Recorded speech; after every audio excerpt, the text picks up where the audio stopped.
इसके बाद अदानी विल्मर के बारे में है, इकराम हक जी का सवाल है और ये पूछ रहे हैं 600 शेयर ले रखा है इन्होंने 400 के भाव पे और कह रहे हैं कि रिजल्ट अच्छा था इस तिमाही में, पी भी कम हुआ है, तो लंबे अवधि का नजरिया क्या है? 2 साल तक लेकर के रख सकते हैं इसको ये। हाँ, वही वाला रेंज है अभी भी राजीव जी, नीचे में 300 और ऊपर में 400, तो ये 100 रुपए के रेंज में बहुत ही मजबूती से डटा हुआ है, तो इसी रेंज जी। में रहेगा अभी। कुछ मार्जिन ठीक हुआ या नहीं हुआ है इस बार इनका? 4% पे है मार्जिन इनका।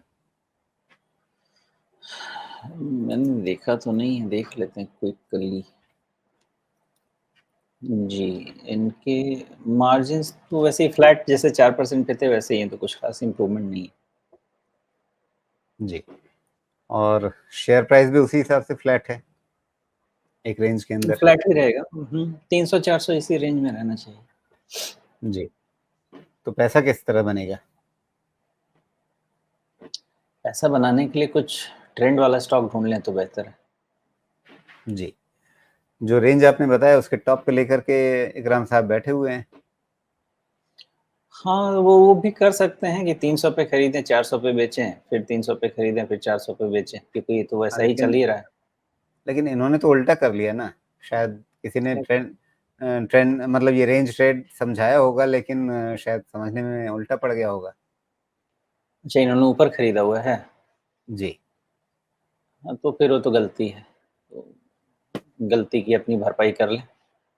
ऊपर मिले तो कभी 400 का तो रेजिस्टेंस रहेगा, वो जब जी। तक नहीं क्लोज मिले उसके ऊपर इसमें फ्रेश राइज नहीं है, उसके ऊपर तो नया ऑर्बिट में जाएगा। हाँ, लेकिन अभी अगर एक रेंज के अंदर है, नीचे से पलट के चल रहा है, तो क्या उम्मीद करें अब कि अभी जो ताज़ा-ताज़ा पिछले दिन का ही हाई है, उसके पार होने के बाद ये अपने रेंज के ऊपर के हिस्से में जाएगा, मतलब जहाँ इनका खरीद भाव है वहाँ तक लौटेगा क्या? अभी तक को वो प्रॉपर होप है, जी। बिकॉज़ इसका पैटर्न क्लियर है, 300, 400, 300, 400, अब 5-7 रुपए ऊपर-नीचे का नहीं कहा जा सकता क्योंकि इतना ज़्यादा जी। कॉम्प्लिकेटेड है ये पैटर्न, लेकिन इसका रेंज क्लियर है वो। ठीक है इकराम साहब, तो नीचे से टप्पा खा करके वापस वहाँ जा रहा है जहाँ आप खरीद करके फँसे हुए हैं, बैठे हुए हैं। तो इस रेंज को समझने के बाद अब आप थोड़ा-सा बेहतर तरीके से फैसला लीजिएगा इस पर। हालाँकि क्या फैसला लेंगे वो तो आपका अपना निर्णय है और ये अपनी हर चर्चा में हम लोग बताते हैं, सभी दर्शकों के लिए बताते हैं कि विश्लेषण यहाँ पे जो भी है उसे एक इनपुट की तरह से लीजिए, उसके आगे अपना फैसला खुद कीजिए, अपनी पढ़ाई-लिखाई, अपनी सोच-समझ और अपने इन्फॉर्म्ड डिसीजन के आधार पे।